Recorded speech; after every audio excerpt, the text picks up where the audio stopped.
In this tutorial, we're going to learn how to quickly get your email verification code for Hotmail.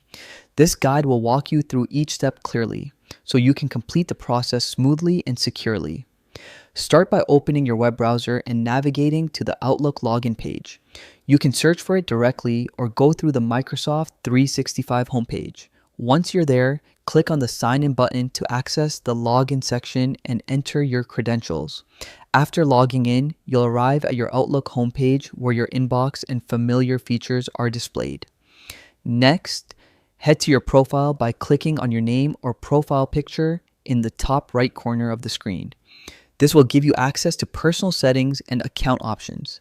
From here, go to the Security section. This area manages your account safety features and is where we'll focus on two-step verification. Within the two-step verification settings, look for the option to email a verification code. Clicking this sends a security code directly to your registered email address. This extra layer of security ensures that only you can access your account, even if someone else knows your password.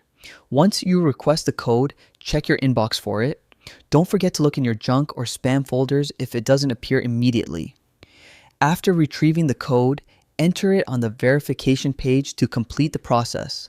By following these steps, you can quickly and securely access your Hotmail email verification code, keeping your account safe and protected. This straightforward method ensures that your login and verification process is hassle-free and reliable